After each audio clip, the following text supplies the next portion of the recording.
RCM चालू हो गई सन 2000 में, कंपनी चालू हो गई। मैं नौकरी करता था, मेरा बॉस कहता था कि आरसीएम से कपड़ा खरीदो। जो पहले लाला की दुकान से कपड़ा खरीदते थे तो लाला अमीर बनता था, अब आरसीएम की दुकान खरीदोगे तो आरसीएम से आप अमीर बनेंगे। तो मैंने 4 प्रश्न पूछे।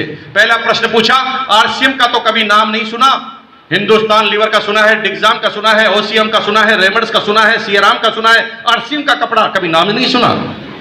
दूसरे का नाम सुना भी नहीं है, सुनेगा भी नहीं। मैंने कहा क्यों नहीं? क्योंकि आरसीएम नाम नहीं सुनाती। तुझे पता है कि जिसका भी नाम तूने सुना है ना, उस व्यक्ति का स्पेशल पैसा तुझे देना पड़ता है। मैंने कहा एग्जाम्पल? तो उन्होंने कहा हिंदुस्तान लीवर 120 साल पुरानी कंपनी है जिसका नाम है हिंदुस्तान यूनिलीवर।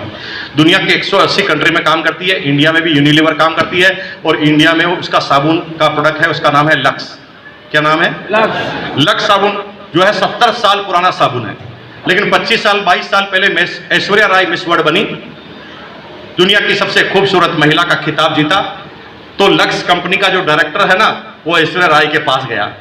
वो कहा बहन जी आप इतनी खूबसूरत हैं, आप इतनी सुंदर हैं, बस आप एक मेहरबानी करो, हमारा साबुन हाथ में ले लो और बोलो मेरे रूप का राज मेरे माँ बाप नहीं है, ये साबुन है, बस एक बार कह दो। तो ऐश्वर्या राय ने कहा चुप, मैं अपने माँ बाप का प्रोडक्शन हूं, साबुन का प्रोडक्शन नहीं हूं। ये बात डायरेक्टर को पता थी, तो डायरेक्टर ने जेब में से 20 करोड़ का चेक निकाला और ऐश्वर्या राय को बताया सिर्फ एक लाइन बोलने का मिलेगा 20 करोड़। तो ऐश्वर्या राय ने कहा इतने में तो मैं अपने बाप को भी बदल सकती हूं। हेलो। तो ऐश्वर्या राय ने साबुन हाथ में लिया और बोला मेरे रूप का राज लक्स इंटरनेशनल। तब से हमारे भाई और बहन साबुन को रगड़ते जा रहे हैं कि ऐश्वर्या राय जैसा कलर हो जाएगा। कलर तो छोड़ो, खरोंचे आ गई है पूरे शरीर पर उस साबुन को लगा कर। तुम सोच रहे हो कि साबुन पे एक ही तरह का टैक्स होता है? साबुन पे जीएसटी तो विजिबल टैक्स होता है, एक अनविजिबल टैक्स बताता हूं। जब भी आप ऐश्वर्या राय का वो लक्स साबुन लेकर आते हो ना, तो 8 रुपए टैक्स देकर आते हो, ऐश्वर्या राय टैक्स। हर साबुन पे कितना टैक्स? 8। मुझे बात समझ में आ गई। मैंने कहा मेरे को नाम से मतलब नहीं है। तो मैंने दूसरा प्रश्न किया कि भाई साहब तुम्हारी कंपनी तो केवल कपड़ा बनाती है, मैं तो कई प्रोडक्ट खरीदता हूं। तो इसने कहा कंपनी पहला प्रोडक्ट कपड़ा लेकर आई है। जैसे टाटा भी जिस दिन चालू हुई थी एक ही प्रोडक्ट लेकर आई थी, हिंदुस्तान लीवर भी चालू हुई थी तो एक ही प्रोडक्ट लेकर आई थी, आरसीएम भी चालू हुई तो एक ही प्रोडक्ट लेकर आई है। आने वाले समय में कई प्रोडक्ट होंगे। मैंने कहा कौन से प्रोडक्ट होंगे? तो उन्होंने कहा सुबह टॉयलेट में जाओगे तो टॉयलेट क्लीनर आरसीएम का, पेस्ट करोगे आरसीएम का, ब्रश करोगे आरसीएम का, नहाने का साबुन आरसीएम का, शैम्पू आरसीएम का, वॉशिंग पाउडर आरसीएम का, हेयर ऑयल आरसीएम के, क्रीम आरसीएम के, परफ्यूम आरसीएम का, डिओ आरसीएम का, जूते आरसीएम के, बेल्ट आरसीएम के, पर्स आरसीएम का, नमक आरसीएम का, नमकीन आरसीएम का, बिस्किट आरसीएम का, मसाला लगातार बोलना चालू किया धमाधम। जब खूब सारे प्रोडक्ट बोले उन्होंने, मैंने कहा भाई साहब इतने सारे? तो वहां पर 5 आदमी थे।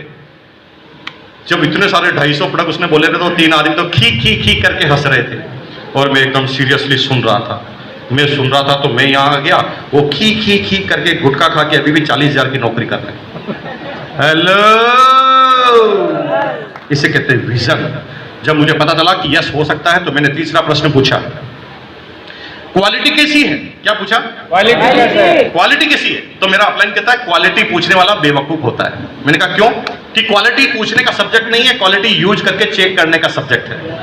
हेलो भाई, हमारी बहनें सब्जी मंडी में जाकर बोलती है सब्जी वाली से सब्जी ताजा है ना, पूछती कि नहीं पूछती? तो सब्जी वाली क्या बोलती है? 15 दिन पुरानी है ना। क्या बोलती है? और 4 दिन पुरानी है तो भी क्या बोलती है? जब वो ताजा ही बोलती है तो पूछते क्यों? ये तो बेवकूफी हुई ना। जब आंसर ही आपको पता फिर भी पूछ रहे हैं। ए भाई आप मेरे से पूछोगे कि आरसीएम की क्वालिटी कैसी है, तो मैं क्या पागल हूं जो खराब बोलूंगा? मेरे को तो आरसीएम से कमीशन आता है भाई। तो क्योंकि आरसीएम की क्वालिटी कैसी है, मैं कहूंगा दमदार, इससे अच्छी कुछ हो ही नहीं सकती। लेकिन मेरे से पूछ रहे हो बेवकूफ हो। पूछना नहीं। किससे पूछना? बाहर काउंटर लगा है, आरसीएम का पिकअप सेंटर पास में है, 9 रुपए दो, साबुन लो, नहाकर देख लो। 9 रुपए दो, बिस्किट खाओ, खाकर देख लो। 9 रुपए से नमकीन लेकर खाकर देख लो। अगर 9 रुपए नहीं है तो 1 रुपए का शैम्पू का पाउच लो, नहाकर देख लो। पूछकर क्या मिलेगा? कुछ भी नहीं मिलने वाला। बेवकूफी है। इसलिए मेलोडी खाओ, खुद जान जाओ। जो भी करना है खुद चेक करना है, ये पूछने का सब्जेक्ट नहीं है। आरसीएम ज्वाइन करने से पहले लीजिए बिस्किट का पैकेट और खा के दीजिए। गुड डॉट का स्टॉल लगा है। गुड डॉट आरसीएम का वो प्रोडक्ट है मेरे भाई 100% प्योर वेजिटेरियन, उन लोगों के लिए बना है जो 100% नॉन वेजिटेरियन है। एक ऐसा प्रोडक्ट निकाला, क्योंकि वेज और नॉन वेज के क्या नुकसान है मैं आपको बताता हूं। दुनिया में अभी जितने भी रिसर्च चल रहे हैं वो चल रहे हैं नॉन वेज खाने के दुष्प्रभाव। जब रेड मीट आप खाते हैं तो रेड मीट के इतने सारे दुष्प्रभाव हैं जो साइंस ने खोज निकाले।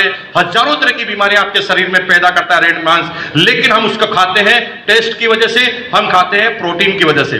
दो मात्रा में बहुत अच्छी चीज होती है, टेस्ट भी बहुत होता है, प्रोटीन भी बहुत होता है, लेकिन उसके चक्कर में कई बीमारियां भी हमारे शरीर में आती है। एफएमसी कॉर्पोरेशन अमेरिका के साथ कोलैबोरेशन करके, बियॉन्ड मीट जैसी कंपनियों के साथ कोलैबोरेशन करके आरसीएम बिजनेस एक ऐसा प्रोडक्ट लेकर आई जो 100% प्योर वेजिटेरियन है, लेकिन अगर किसी भी नॉनवेज आदमी को बिना बताए खिला दे तो वो पता ही नहीं लगा सकता कि ये वेज है कि नॉन वेज, और वो खाकर मस्त हो जाएगा। अब इसका फायदा क्या हुआ?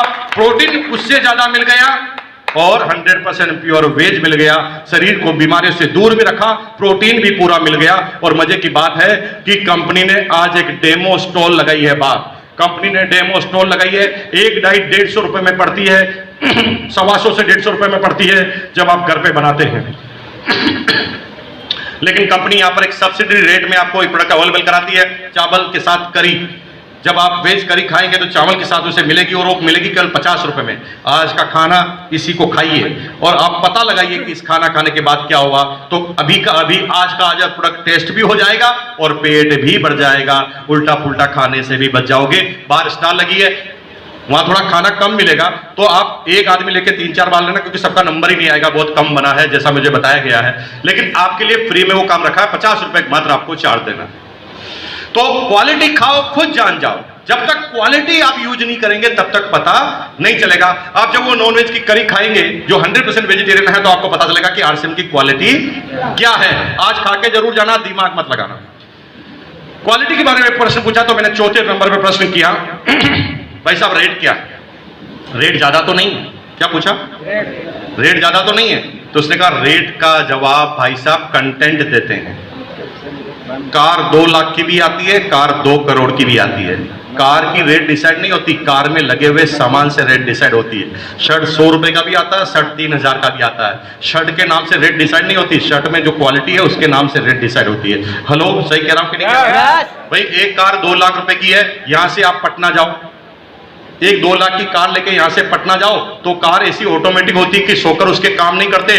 साला पटना जाओ तब तक पूरे शरीर की ऑटोमेटिक मसाज हो जाती है। 3 दिन तक फिर सोना पड़ता है। और वो कार है ना, ऑटोमेटिक टेप रिकॉर्ड वाली कार होती है, जिसमें टेप रिकॉर्ड एकदम बंद होती है, लेकिन जो ही स्पीड ब्रेकर पे झटका लगता है कार का, धम मेरे अंगने में गाना चालू होता है ऑटोमेटिक, है ना। और गाना चेंज भी कब होता है? जब एक झटका और लगता है, फिर गाना चेंज। एक कार है 2 लाख की और एक कार आती 2 करोड़ की। 2 करोड़ की कार ना मालिक की शक्ल पहचानती है, और वो गेट यूं नहीं खुलता, वो गेट यूं खुलते हैं, टाक। मालिक जब कार में बैठता है ना, तो उसमें टेम्परेचर कंट्रोल नहीं करना पड़ता। आपके शरीर का टेम्परेचर जो ही सीट पर जो सेंसर लगे हैं उसके पास जाता है, वो ऑटोमेटिक आपके टेम्परेचर को कंट्रोल करते हुए एसी भीनी भीनी चालू कर देना चालू करता है। और भाई उसका स्टूडियो सिस्टम इतना पावरफुल होता है कि जिस गाने से सबसे ज्यादा नफरत है ना, वही गाना जब उसके अंदर चलाओ तो ऐसे लगता है जैसे प्रेमिका गाना गा रही है। और भाई उसके अंदर मसाजर लगे हुए हैं, है ना। मसाजर बैठते ही शरीर की आपकी मसाज होने चालू होती है। ऐसे मसाज करती है वो मशीन जैसे बीवी टांगे दबा रही है, हाथ दबा रही है। आदमी कब जाकर बॉम्बे पहुंच जाता है, कब वो पटना पहुंच जाता है, पता ही नहीं चलता। एक कार 2 करोड़ की, एक कार 2 लाख। तो एक शाना आदमी मुझे कहता है, बहुत सारे दिमागदार आदमी मिलेंगे भी बाहर आपको, वो प्रश्न पूछेंगे, कार तो कार है, जब कार में दोनों कारें में अगर आप पटना ही पहुंच रहे हैं तो 2 करोड़ लेने का क्या फायदा? हेलो, ऐसे शाने मिलेंगे, है ना। क्या फर्क पड़ता है? 15 मिनट का 2 करोड़ ज्यादा दिया जा सकता है क्या? ऐसी सी बातें करेगा, करेगा कि नहीं करेगा? मैंने कहा मेरे कार लाया हूं, तो उसने कहा इतनी महंगी कार लाने का क्या फायदा? मैंने कहा भाई साहब पटना जाते तो पता ही नहीं चलता, पटना जाते हैं तो पता ही नहीं चलता, ऐसा करके क्या फायदा हुआ, साला 2 करोड़ लगाया और पता ही नहीं चलता। कम से कम ट्रैक्टर लाता तो पता तो चलता, ट्रैक्टर लाता तो टक टक टक चलता, पता तो चलता कम से कम। कार से क्या पता चलता है। मैंने अपने दोस्त से कहा, भाई साहब मैं 8 करोड़